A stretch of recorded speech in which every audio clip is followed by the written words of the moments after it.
लिङ्गाष्टकम्। ब्रह्ममुरारिसुरार्चितलिङ्गं निर्मलभाषितशोभितलिङ्गं जन्मजदुःखविनाशकलिङ्गं तत्प्रणमामि सदा शिवलिङ्गं।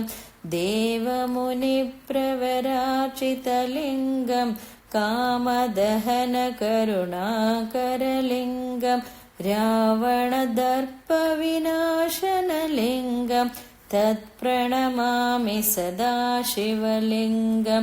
सर्वसुगन्धसुलेपितलिङ्गं बुद्धिविवर्धनकारणलिङ्गं सिद्धसुरासुरवन्दितलिङ्गं तत्प्रणमामि सदा शिवलिङ्गं। कनकमहामणिभूषितलिङ्गं फणिपतिवेष्टितशोभितलिङ्गं दक्षसुयज्ञविनाशनलिङ्गं तत्प्रणमामि सदा शिवलिङ्गं। कुङ्कुमचन्दनलेपितलिङ्गं पङ्कजहारसुशोभितलिङ्गं सञ्चितपापविनाशनलिङ्गं तत्प्रणमामि सदा शिवलिङ्गं।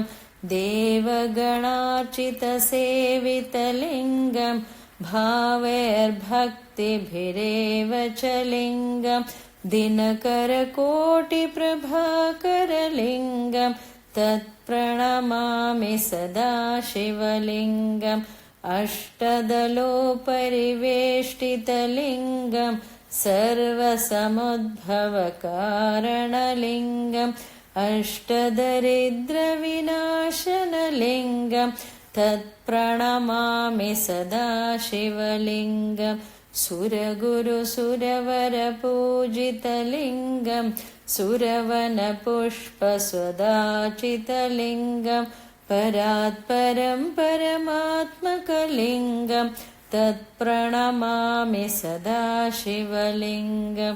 लिङ्गाष्टकमिदं पुण्यं यः पठे शिवसन्निधौ शिवलोकमवाप्नोति शिवेन सह मोदते। ॐ नमः शिवाय शिवाय नमः। ॐ नमः शिवाय शिवाय नमः। ॐ